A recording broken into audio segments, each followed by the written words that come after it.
in my today's session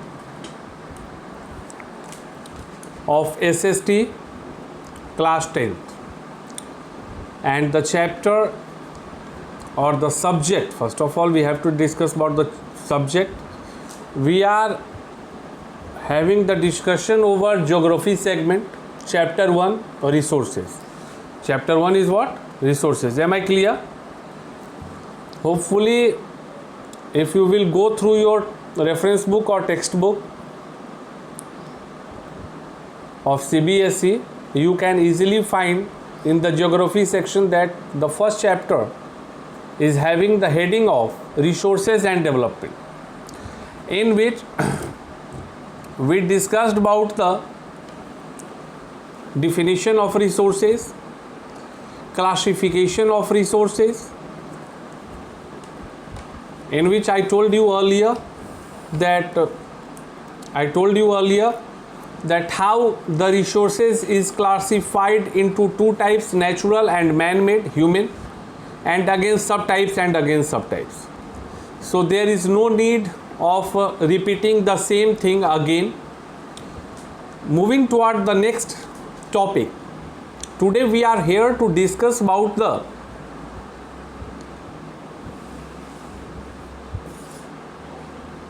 base of the classification of resources. मैं सही बोल रहा हूँ कि नहीं बोल रहा हूँ? Am I right? भाई अगर बात रिसोर्सेज की है, ठीक है सर, आपने कह दिया, मैंने समझ लिया कि क्लासिफिकेशन ऑफ रिसोर्सेज हैं, नेचुरल है, ह्यूमन रिलेटेड है, फिर नेचुरल के टू टाइप्स हैं, रिन्यूएबल हैं, नॉन रिन्यूएबल हैं, but one the most important thing that definitely if classification of any things takes place, it means what? On the basis of something. So here is the important base which you have to memorize. The first one, first of all we will discuss about the classification of resources on the basis of origin. उनके origin को लेकर हम लोग discuss करेंगे. फिर हम उसके exhaustibility को लेकर क्लासिफिकेशन करेंगे. Exhaustibility means renewable, non renewable, limited, unlimited. समझ रहे हो कि नहीं? एकदम बिल्कुल सरल तरीके से समझना है हम लोगों को. इसमें कोई भी अतिरिक्त दिमाग लगाने की आवश्यकता नहीं है. Very easily we can understand all this thing. फिर तीसरा है ऑनरशिप के लिहाज पर, on the basis of ownership and on the basis of status of development. These are the four basic standard on which we have to study about the concept of the classification of resources. बिल्कुल उबोगे नहीं, दिमाग में subject रहे, उसके लिए मैं अंग्रेजी के साथ साथ हिंदी में भी रूपांतरण करूंगा कि भाई हम उसके ओरिजिन के आधार पे क्लासिफिकेशन को समझेंगे, उसके एग्जॉस्टिबिलिटी के लिहाज पर आधार पे क्लासिफिकेशन को समझेंगे, उसके ऑनरशिप के लिहाज पर समझेंगे और स्टेटस ऑफ डेवलपमेंट के लिहाज पर समझेंगे. These are the four basis on which we have to study about the classification of resources. Am I clear? बिल्कुल. अब अभी आपके हिसाब से नोट्स के पॉइंट ऑफ व्यू से क्या मिल गया? पहला क्लासिफिकेशन का चार्ट. Am I correct? बोलोगे यस. दूसरा क्या इंपॉर्टेंट चीज मिला? What are the basic fundamental base for the classification of resources? दोनों चीज आपको मिला. तो अब हम लोग शुरू करते हैं पहला. What I told the first one base, ownership नहीं, origin. On the basis of origin. तो basically we have to understand that on the basis of origin the resources is classified into two segments. First one is biotic and second one is abiotic. अब बिल्कुल देखो, अब like might be possible that in the class sometimes you will get confused with the due to the lecture of relevant teachers and all. कभी कभी परेशानी होती है बच्चों को, मैं सुनता हूँ, बच्चे बाहर भी पढ़ते हैं, संपर्क में मैं रहता हूँ, तो समझाना बहुत साधारण तरीके से ताकि दिमाग में बैठ जाए. अब ऐसा तो है नहीं कि currently I am opening a book and I am start delivering lectures while seeing the alphabets whatever is the present on the book and all. मेरे दिमाग में कैसे है? It means you can easily gain. आप भी समझ सकते हैं. बायोटिक मीन्स क्या हो गया? बायोलॉजिकल. एक हिंट के लिए मैं बता रहा हूँ, बायोटिक मीन्स बायोलॉजिकल. तो बायोटिक जो रिसोर्सेज हो गया, इसका मतलब क्या हो गया? सीधा सीधी बात है, हम लिविंग की बात कर रहे हैं, हम लिविंग की बात कर रहे हैं. अब इसको सजाने के लिए क्या कह दिया गया? These are obtained from biosphere. These are obtained from biosphere and have life such as. Biosphere से लिए सजीव है, तो उसमें जीवन किस सेगमेंट में रहेगा? आइदर ह्यूमन बीइंग, करेक्ट है सर. आइदर फ्लोरा, करेक्ट है सर. आइदर फाउना, करेक्ट है सर. फिशरीज, करेक्ट है सर. बिल्कुल आसान. बायोटिक बोले बायोलॉजिकल सेगमेंट को उठा लेना है. ह्यूमन बीइंग उठा लिए, फ्लोरा उठा लिए, फाउना उठा लिए, फिशरीज उठा लिए. These are known as biotic resources. These are known as biotic resources. बेहद सरलता के साथ आया कि नहीं? अब बायोटिक मतलब हो गया सजीव, बायोटिक मतलब हो गया सजीव. इसका मतलब क्या हो गया? जो अगला ए बायोटिक है वो निर्जीव है, जो ए बायोटिक है वो निर्जीव है. इसको हम लोग क्या बोल देंगे? All those things which are composed of non-living things are called abiotic. non-living things अब क्या है? मेरे को समझाने का जरूरत है? Is there any reason behind the explanation? It means what? Easily you can say that sir, rocks and minerals are non-living things.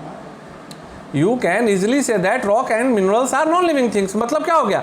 जो सजीव थे वो बायोटिक रिसोर्सेज हो गए, और रॉक और मिनरल्स जो हो गया वो एबायोटिक हो गया. है कि नहीं? Am I correct?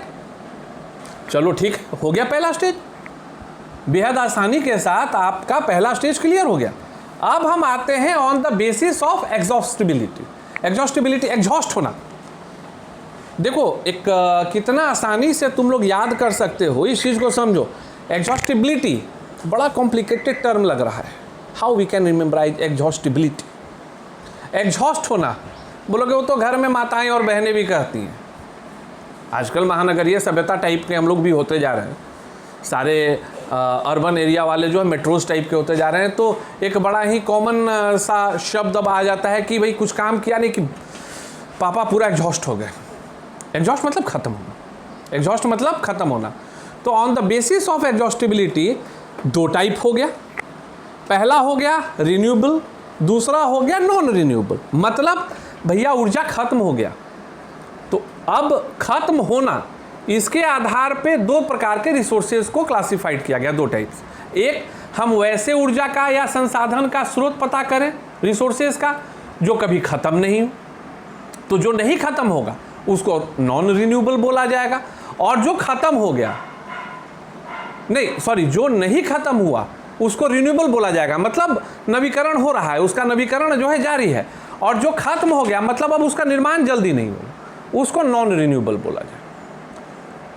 Means on the basis of exhaustibility the resources are going to be classified into two types.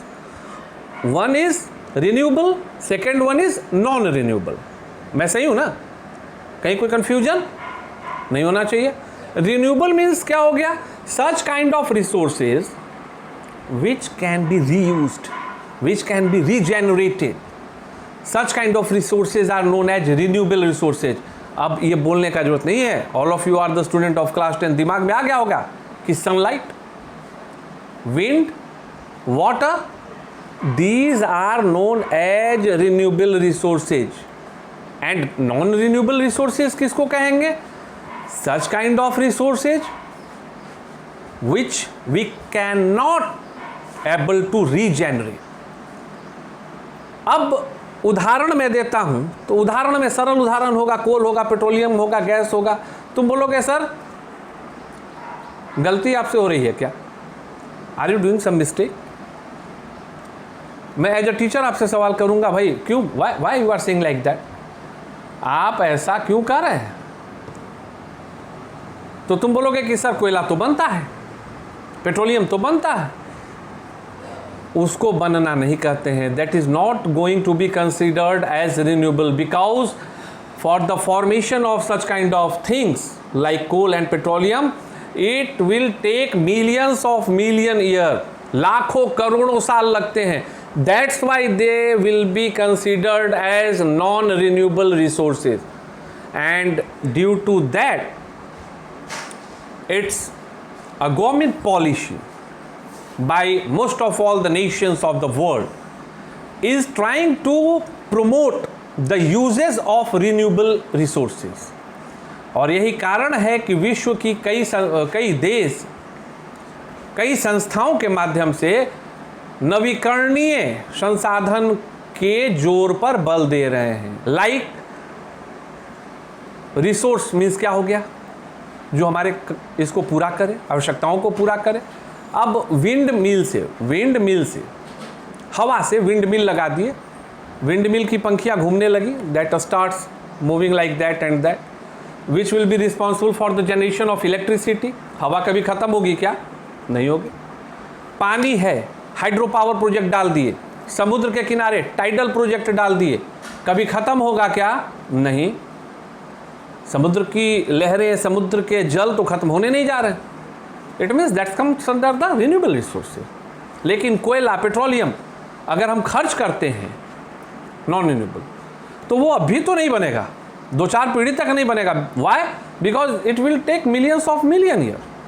That's why that is going to be considered as what? Non renewable. अब तीसरा point हमारा आता है. तीसरा point क्या आता है भाई? तीसरा पॉइंट हमारा आता है on the basis of ownership. On the basis of ownership मतलब क्या हो गया? On the basis of ownership it will be classified into 2 types. First one, individual resources, व्यक्तिगत संसाधन. दूसरा, community owned resources, मतलब सार्वजनिक संसाधन. सही तो है ना? इसमें क्या करना है? मैं अपना खेत है, मैं उससे भोजन का उत्पादन करता हूँ, वो ओन्ड रिसोर्सेज है भाई. हम अपने ज़मीन पर मकान बना लेते हैं जो हमारे रहने के लिए आवश्यकताओं की पूर्ति करता है, वो ओन्ड रिसोर्सेज है. लेकिन अब सार्वजनिक तालाब, प्लेग्राउंड या वैसे चीज जो समाज के द्वारा बनाए गए, that comes under community owned resources. तीसरा, पहला फिर से रिमेम्बराइजिंग पॉइंट ऑफ व्यू से on the basis of origin, biotic, abiotic. दूसरा, on the basis of exhaustibility, renewable, non renewable.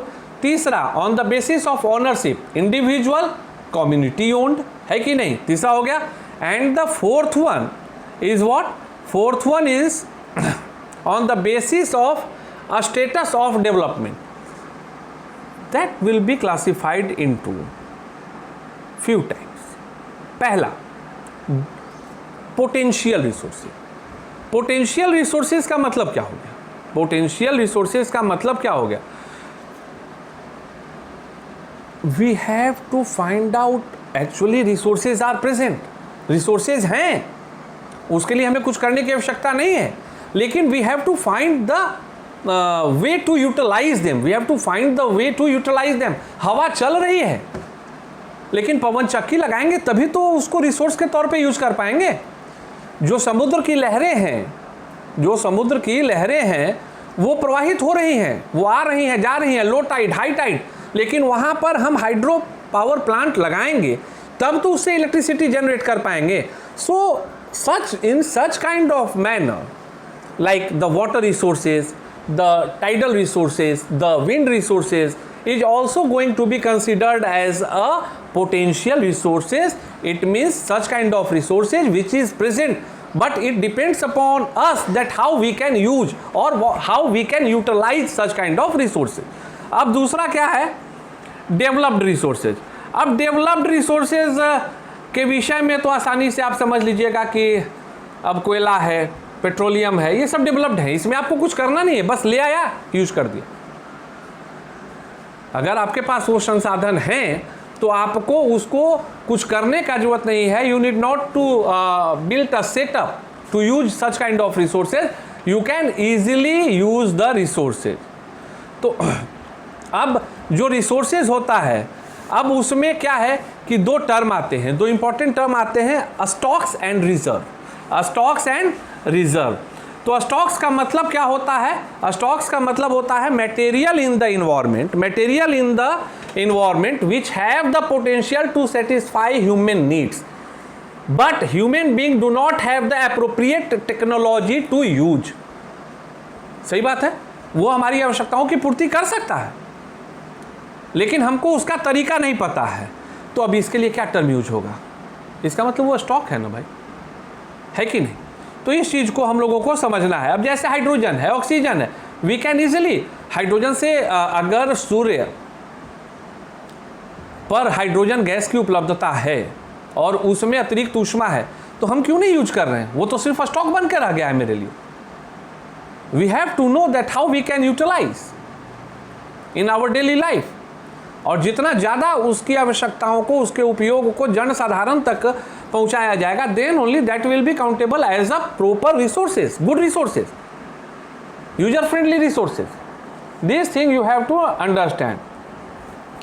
And now in next class again we will move toward the next segment by which in which we will study about the development of resources। जो बोलते हैं उसका fair कीजिए, make the notes and move forward। Thank you, have a